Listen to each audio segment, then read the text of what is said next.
you woke up in Paris in 1789, you wouldn't think the city was about to change forever. Everything still looks normal. The streets are crowded. Church bells ring every morning. Bakers open their shops like any other day. But something feels off. The price of bread has risen so high that many families can no longer afford it. You see long lines forming outside bakeries, silent, exhausted, and growing more impatient by the hour.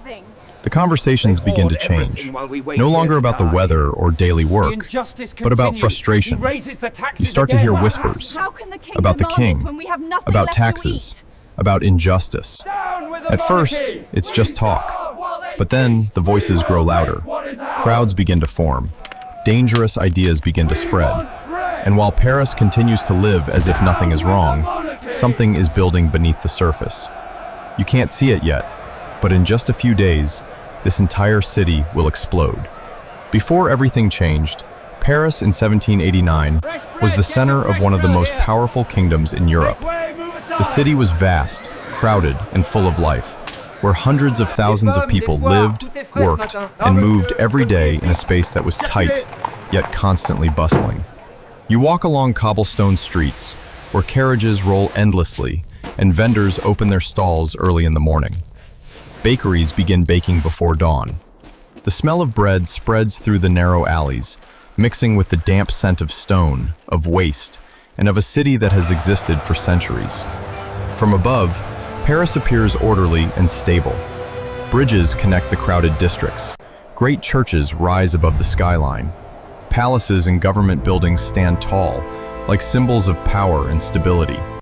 But if you look closer, you will see a city clearly divided. On one side, the aristocracy lives in spacious, well-provided, and separate environments. Their carriages roll along the boulevards, carrying a kind of luxury that most people will never experience. On the other side is the majority of Paris's population. You see families crammed into small rooms, forced to calculate every coin each day.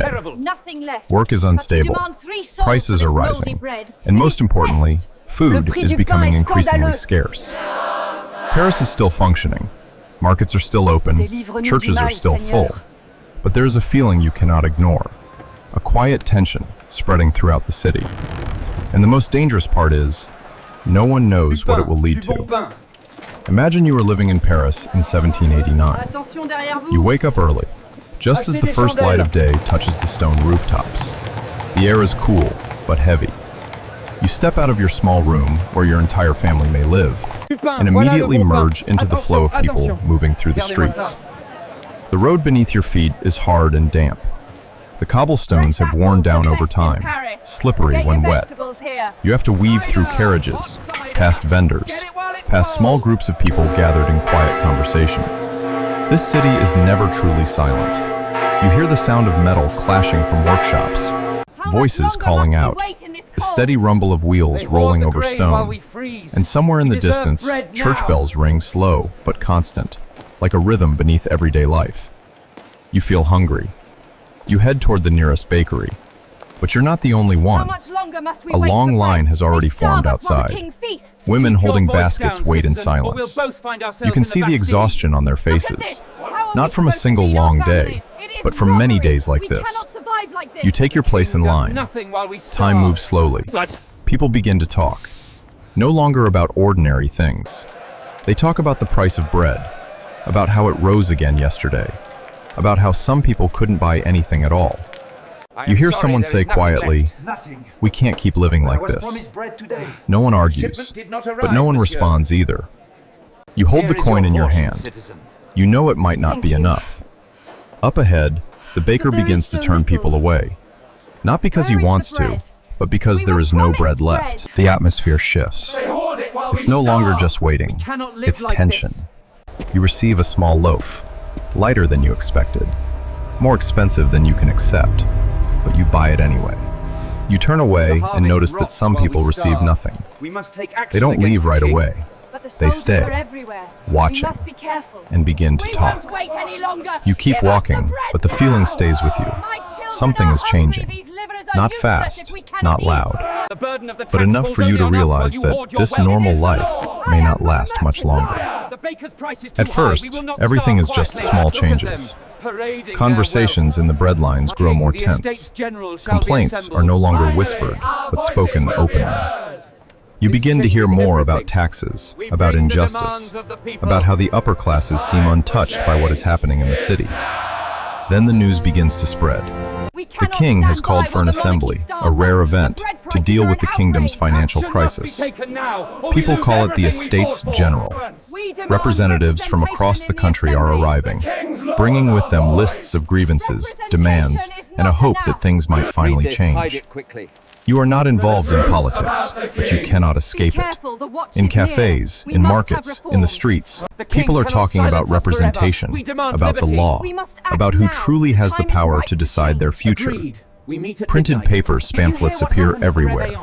You see people passing them around, reading them. Some criticize the government. Some call for reform, and some speak of things no one would have dared to say before. Ideas begin to spread faster than rumors. You can feel it, not through one major event, but through hundreds of small conversations. And then you realize this is no longer just dissatisfaction. This is something that could change everything. In a short time, the atmosphere of Paris begins to change noticeably. Conversations no longer stop at complaints. They become more direct. People are no longer just talking about the price of bread, but about power, about injustice, and about whether things can continue the way they are. You feel it everywhere. In the markets, sellers and buyers argue more intensely. In cafes, groups gather in circles, speaking loudly, no longer as cautious as before. Names, ideas are repeated again and again. Freedom, representation, change. At first, these words sound unfamiliar, but now they are becoming common. And then, something important happens. The representatives of the Third Estate, the common people, no longer accept their old role. They declare that they represent the entire nation. A bold and dangerous decision. You are not there, but you hear about it very quickly. The news spreads through the city like fire, from cafes to markets, from main streets to narrow alleys. People begin to understand that this is no longer a discussion. This is a confrontation. The king is still in Versailles. The palace still stands firm. But the distance between power and the people is shrinking. You begin to see more soldiers in the city. They stand at key positions. They watch, and it makes you uneasy. A rumor begins to spread. The army is being mobilized. No one is sure if it's true, but no one ignores it. You pass through a square and see a larger crowd than usual. Not for trade, not for food, but to listen. Someone stands up to speak. You don't catch every word, but you understand the message. That the people are no longer being heard. That the current system no longer works. That if there is no change, something will happen. The crowd reacts, not with action, not yet, but with agreement. And that is even more dangerous. You begin to feel that this city is no longer the same. Everything is still functioning. Markets are open. People are moving. But underneath, something is building. Conversations grow shorter, but heavier.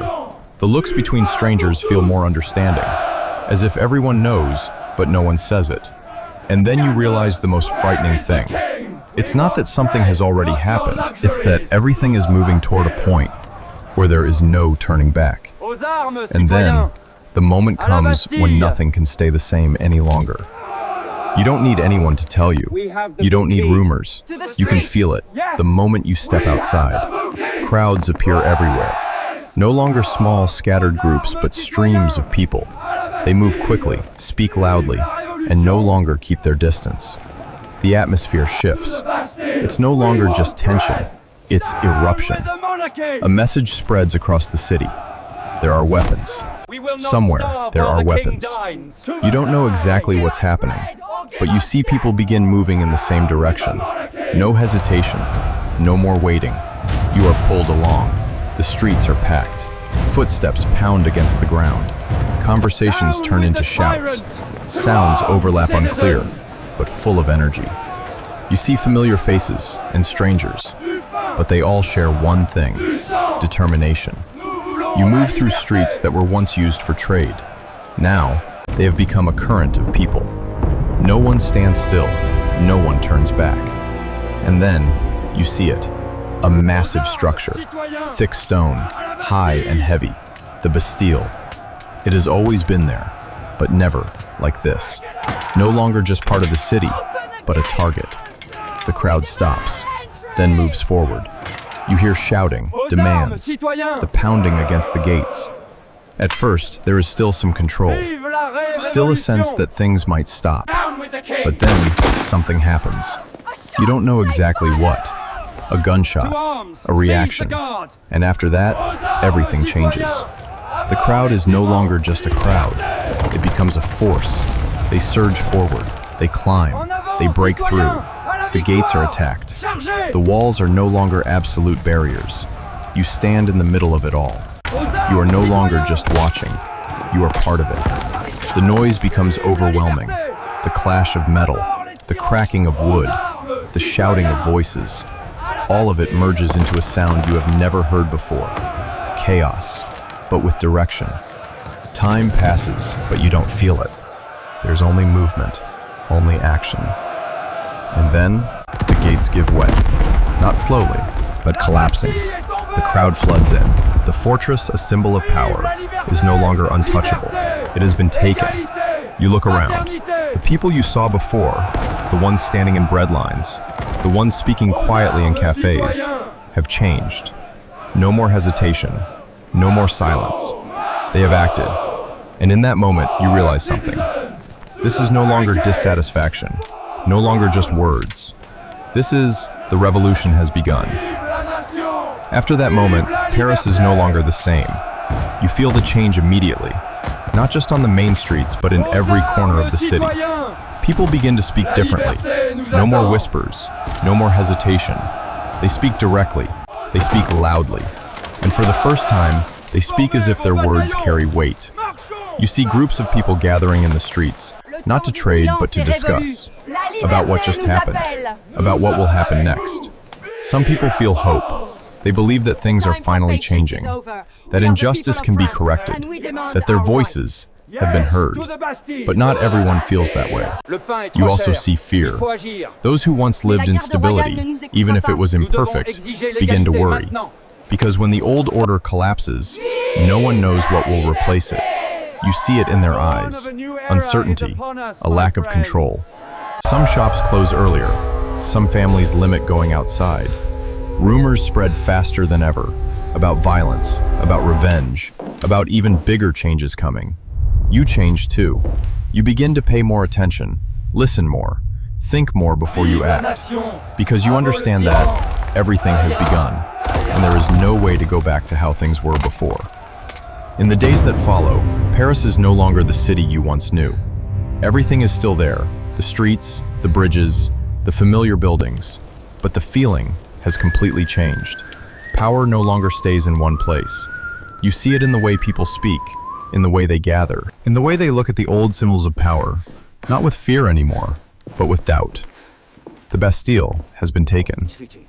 But more importantly, its meaning has changed. It no longer represents the king's strength. Instead, it has become a sign that power can be challenged. The news spreads beyond Paris. What happens here begins to affect the entire country. Ideas that once existed only in small conversations are now turning into real actions. But along with that comes instability.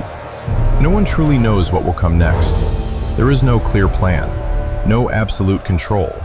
Only one thing is certain: this city has changed forever.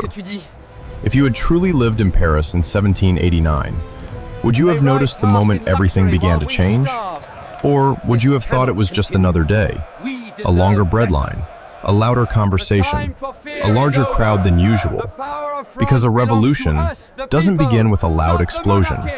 It begins with small things: a complaint, an idea, a repeated sense of dissatisfaction enough times.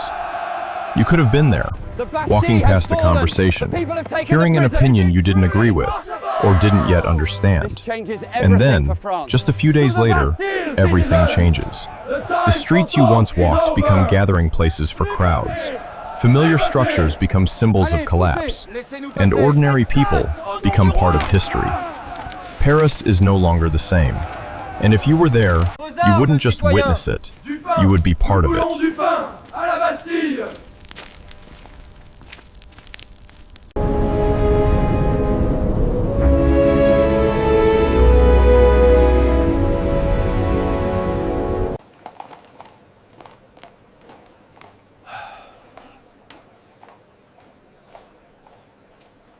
Aux armes, citoyens! Formez vos bataillons. Marchons, marchons. Starve us while the king feasts. This pamphlet proves their corruption. Read it, citizen, and tell me we should wait. We have waited too long. Du pain. À bas la monarchie. Nous voulons la liberté et l'égalité. We must abolish the monarchy entirely. The future belongs to the people, not to kings chosen by God. Abolish the monarchy! Sir, have you lost your mind? Vive la nation! Vive la liberté! We will not be silenced! Our voices demand freedom! Freedom!